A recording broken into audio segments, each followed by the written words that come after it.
رمضان المبارک کا پورا مہینہ یہ نیکی کا سیزن ہے۔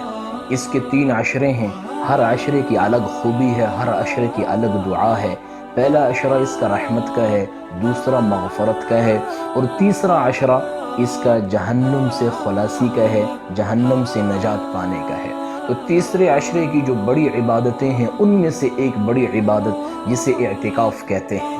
حرم کعبہ کی جو اللہ تعالیٰ نے جب اس کو ابراہیم علیہ السلام کے ذریعے تعمیر کروایا دوبارہ سے، تو اس وقت اللہ تعالیٰ ابراہیم علیہ السلام سے فرما رہے ہیں کہ اس کعبے کو پاک رکھو، صاف رکھو۔ یہ نمازیوں کے لیے بھی ہے اور یہ اعتکاف کرنے والوں کے لیے بھی ہے۔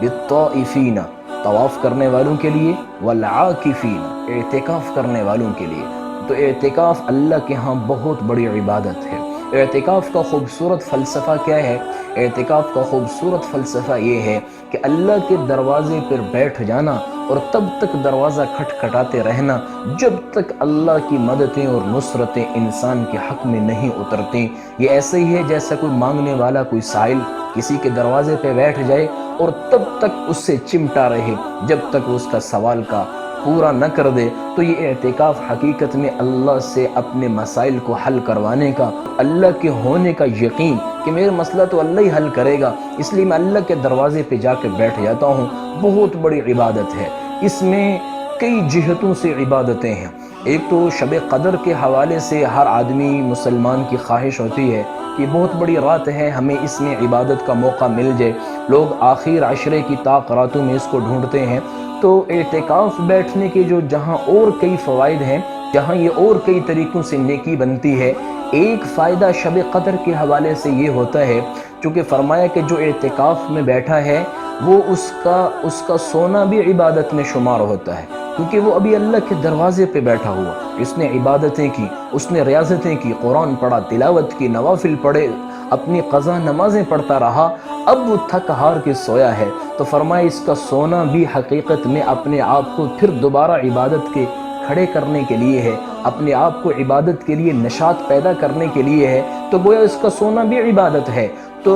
جو آدمی شب قدر کو اگر سویا بھی رہا اور جس کا سونا بھی عبادت ہے تو گویا اسے شب قدر تو مل گئی۔ تو شب قدر پانے کا بہترین طریقہ ہے کہ ہم اعتکاف میں بیٹھیں، کیونکہ اعتکاف میں بیٹھا ہوا سویا آدمی بھی عبادت میں ہے۔ اور پھر اس میں اعتکاف کرنے کے جو فضائل اللہ کے نبی نے سنائے، فرمایا جس آدمی نے اعتکاف کیا، اور اعتکاف سے مراد پورے اس کے جو رعایت ہیں، پورے اس کے جو حقوق ہیں، شرائط ہیں، پورے جو اس کے ضابطے اخلاق، ان کے ساتھ جس آدمی نے اعتکاف کیا، حدیث پاک میں آتا ہے اللہ تعالیٰ اس کو مکمل پورے 2 حج اور 2 عمروں کا اللہ اس کو ثواب عطا فرمائے گا۔ کتنا بڑا عمل، 10 دنوں میں اتنی بڑی خیر اللہ سے اپنی طرف متوجہ کروا لی اور حج اور عمرے کا ثواب پا لیا۔ اور یہ تو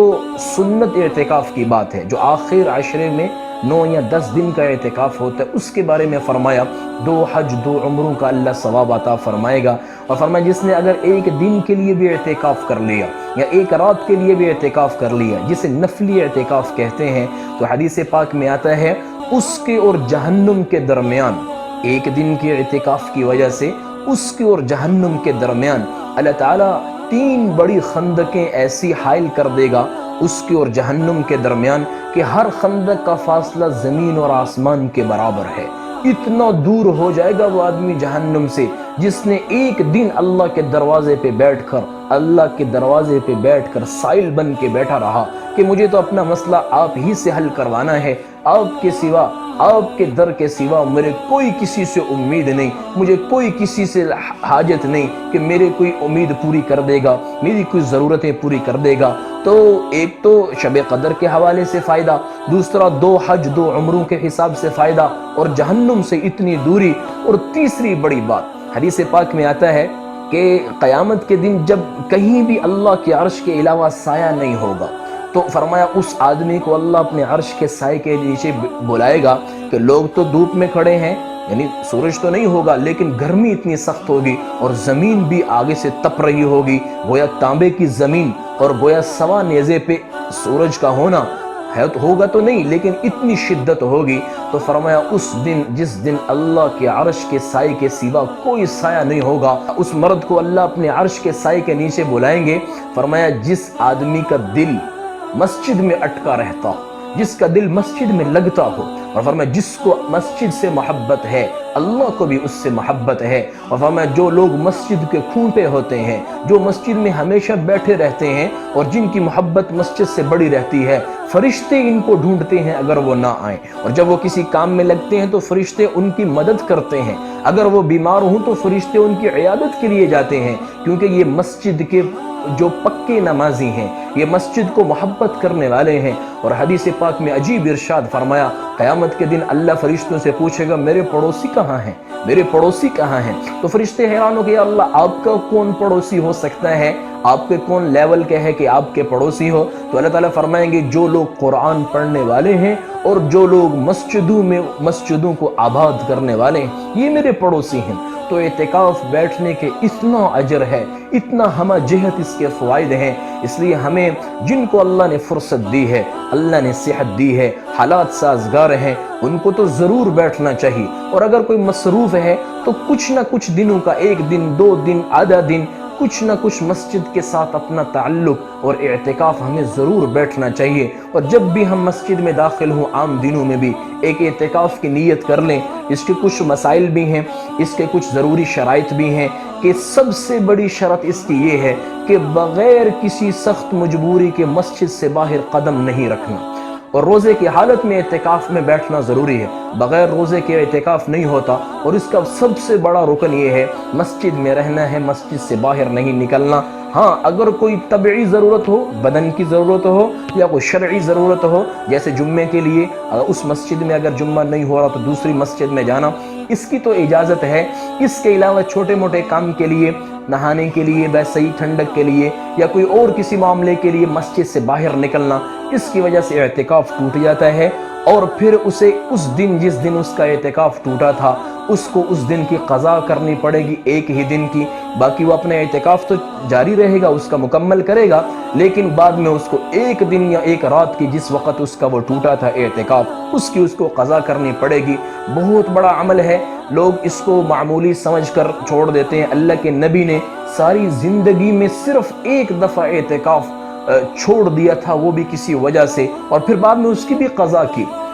تو اسے سنت مؤکدہ کہتے ہیں۔ پورے مسجد کے محلے میں سے کسی ایک آدمی کا اعتکاف بیٹھنا فرض کفایہ ہے، ضروری ہے۔ اگر کوئی ایک آدمی بھی نہ بیٹھا تو پورے محلے والے گنہگار ہوں گے، اس لیے اعتکاف کو اہمیت دی جائے۔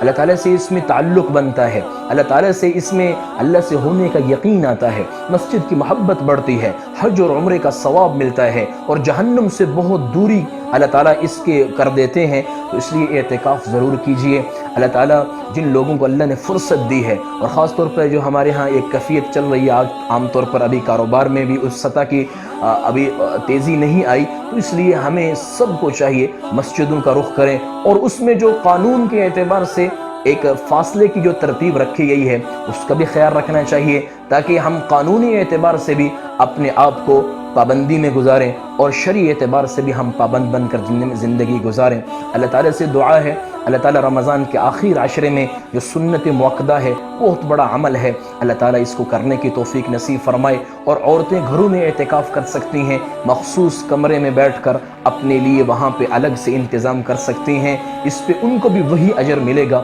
جو مردوں کو مسجد میں بیٹھنے کا اجر ملتا ہے۔ اللہ تعالیٰ نے عورتوں کو مردوں کے ساتھ ساتھ چلایا ہے، فرمایا تم میں سے مرد ہو یا عورت جو بھی عمل کرے گا اللہ سے پورا اجر پائے گا۔ اس لیے اس کی بڑی کوشش کرنی چاہیے، گھر میں کوئی ایک آدمی بیٹھ جائے، خاندان میں سے کوئی ایک آدمی مسجد میں بیٹھ جائے، تاکہ وہ برکتیں اور رحمتیں ہم سب سمیٹ سکیں۔ اللہ تعالی ہم سب کو عمل کی توفیق نصیب فرمائے۔